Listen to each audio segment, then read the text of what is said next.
Um ano era 1938, quando a Segunda Guerra deu seu início. Um homem que vivia numa pequena cidade foi obrigado a vender todas as suas joias para poder assim comprar uma nova carroça, para poder viajar para Nova York junto com a sua família, para assim poder salvar a vida da sua esposa, uma judeu, da morte certa. Mas durante a viagem pela estrada afastada, estrada essa que era conhecida por ser muito lamacenta para veículos daqueles que eles tanto deveriam evitar, algo inesperado aconteceu. A família se encontrou com dois soldados que controlavam aquela estrada. E quando os soldados se aproximaram para poder olhar os documentos, a esposa daquele homem, vendo que não tinha mais outro jeito, teve que simular uma fuga para poder salvar assim a vida do seu filho e marido. E como esperado, essa decisão acabou custando a sua própria vida. E como esperado, a sua morte acabou afetando seu marido, que agora teria que cuidar do seu filho sozinho, de um jeito meio negativo. Mas o homem aprendeu a transformar todo o seu estresse em combustível para poder se focar ainda mais no seu trabalho como um consertador de relógios. E depois de alguns anos, o seu filho, que agora era quase um homem, estava consertando também relógios como ninguém. E parece que ele estava determinado a se tornar também um consertador de relógios quando se tornasse mais adulto. Mas quando seu pai leu num jornal sobre a bomba atômica que destruiu uma cidade inteira no Japão, ele decidiu que seu filho deveria estudar para se tornar um físico nuclear.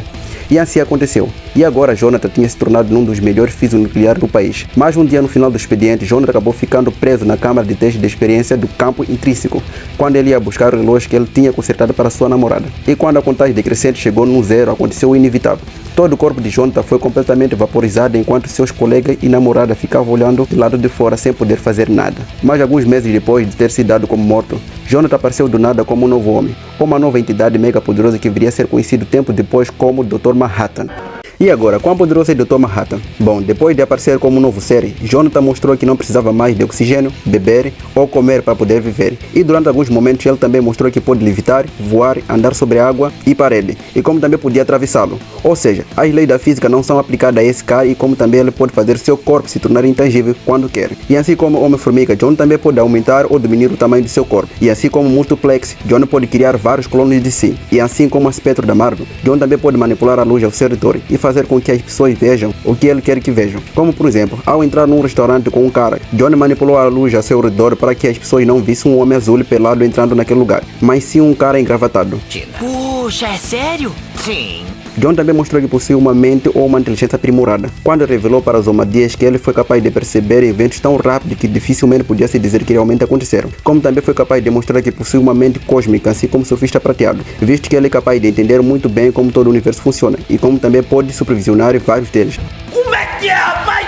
John já citou que não sente frio e calor, e numa outra ocasião ele citou que já caminhou pelo solo como se estivesse caminhando em qualquer outro lugar da rua. E ao conversar com a sua ex em Marte, John citou que pode enxergar e ler átomos, provando assim que ele possui uma visão microscópica. E mais alguns momentos atrás ele foi capaz de criar do nada uma estrutura colossal de vidro no local. E sua ex, ao perguntar o que teria na garrafa para beber, ele simplesmente respondeu que na garrafa podia ter qualquer coisa que ele quisesse. E ao conversar com os Omadia, ele falou para o cara que podia criar qualquer tecnologia que o homem mais inteligente pensasse. Ou seja, John pode criar qualquer coisa que ele assim desejar com apenas um único pensamento.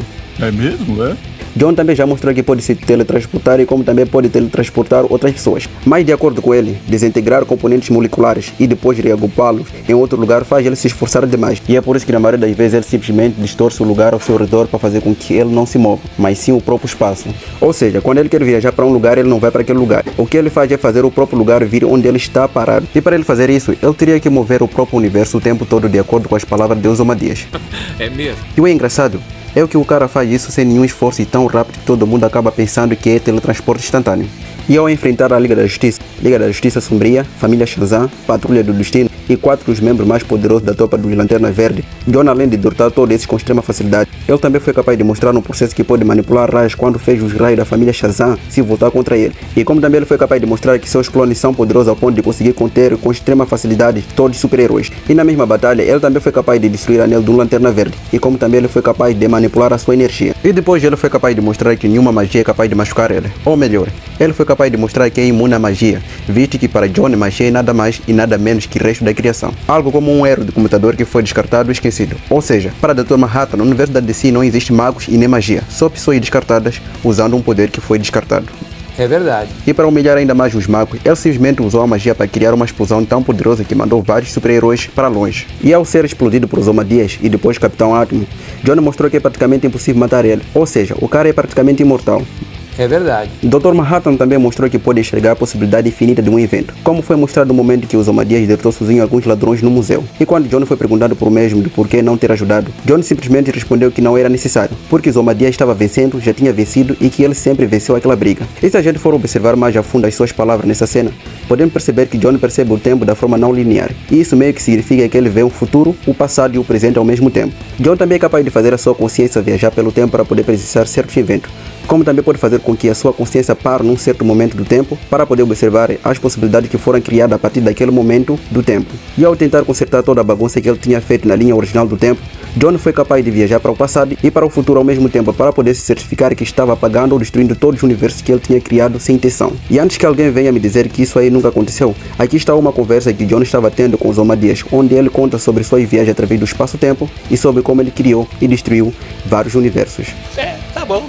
Em uma das edições do Juízo Final, John mostrou que ele sempre esteve presente no universo principal. Na verdade, desde a sua primeira criação, que foi quando o Superman apareceu pela primeira vez nos quadrinhos da DC. E isso antes mesmo do mesmo ter a sua própria história de origem. E quando a DC escreveu a história do universo, criando assim um novo começo, John simplesmente não foi afetado. E quando as coisas aconteciam de um jeito que ele não compreendia no universo principal, John simplesmente começou a brincar com a própria criação por pura curiosidade, apagando assim vários personagens da existência, como o Superman, por exemplo.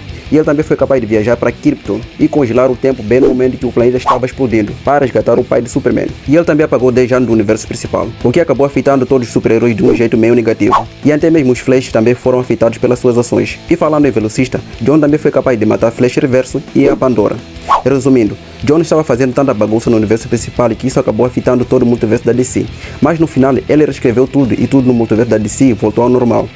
Caralho, o maluco é brabo. E no final de tudo, a sua presença foi capaz de fazer o próprio Duende da Quinta Dimensão admitir que estava com medo do cara. Porque de acordo com as palavras do baixinho, Dr. Manhattan era muito mais poderoso que ele. Então, se um cara mega poderoso como o Duende da Quinta Dimensão, que é capaz de enxergar o próprio mapa do multiverso como uma mera ficção, ou que é capaz de destruir ou criar um multiverso sem muito esforço no café da manhã, tem medo de John, então isso prova que o Dr. Manhattan pode ser ainda muito mais poderoso. Não.